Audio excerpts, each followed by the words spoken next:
All right, so where do we go from here? And this diagram really presents to you the key prevailing model that we used for a long, long time. And actually, in a lot of ways, this particular model was one that I cut my teeth on. Well, excuse me, when we were talking about human memory. And so it's referred to as the information processing model. Sometimes we also refer to it as the modal model because it looks at various modes. And the key researchers that are involved with this is two guys by the name of Atkinson and Schifrin. And this model held sway for quite some time. As a matter of fact, like I mentioned, we used this for into the 80s, which was when I was learning this stuff. But it was proposed by them in 1968. So essentially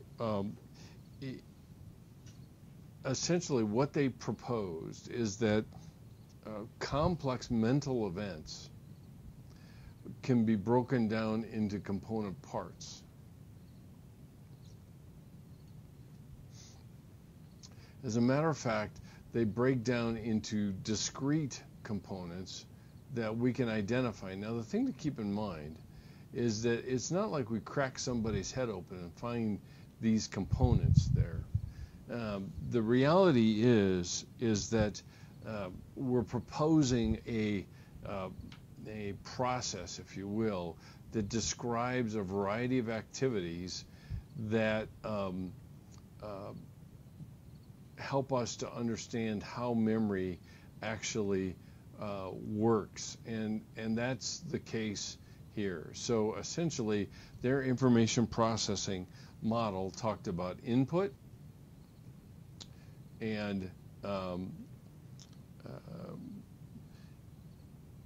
input, and then analysis, which shows up on this model, and then some storage, short-term storage.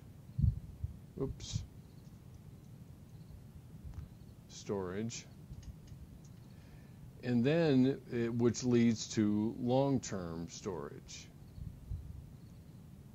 Well, I'm having a hard time here with storage. And Atkinson and Schifrin were dominated because of, in a lot of ways, because of the novelty of the information processing model in computers. And granted, I mean, it was a revolutionary way of looking at the world around us. And so essentially, two key components showed up in this model: the short-term memory and the long-term memory. And each were relatively passive. The way that we got things into short-term memory was through rehearsal, which is the key component, and there was a propensity for losing things if it wasn't maintained in some fashion. So essentially, short-term memory was the way that this information was processed and sent into long-term memory, and short-term memory was also the way that this information came back out. So it would come through short-term memory and then head out into output itself, and how we understood it. So those are the key components that were part of the Atkinson and Schifrin model. We refer to it as, like I said, as the modal model. But the more recent one has shown up, and it was proposed by two gentlemen by the name of Baddeley and Hitch. Now, the two gentlemen that were key in proposing a little bit different model were Baddeley and Hitch, like I already mentioned. And what they proposed was relatively revolutionary, because remember what we had from the Atkinson and Schifrin model was we had input, and that input was analyzed in some way. And that led to short-term memory, and that also then led to long-term memory.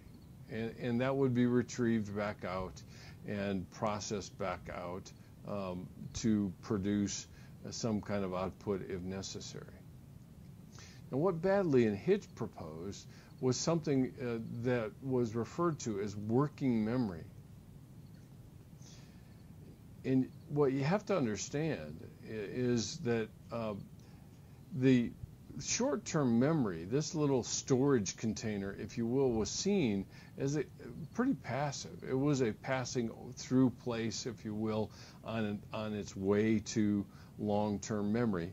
And this working memory concept is a far more active term. And one way to think about working memory is sort of like a workbench or a loading dock, if you want to put it that way. But workbench, I prefer this concept because essentially you move items onto the workbench. I mean, if you were to think of a workbench, you have an area where you're working primarily, and then you have various tools and things over on the side that are brought to bear on the particular task that you're working on. And that is far more accurate in a lot of ways, and that's how Baddeley and Hitch proposed it. And they were really looking at its actual function. How did it operate, and what role did it actually play in the process of processing memory itself? So essentially, for a long time, we had experiments that would support the modal model. Participants could hear a long series of words, and the position of the item in the presentation list was its serial position, and what we saw was kind of a dropout in the middle, and I'll show you the diagram for that in just a minute.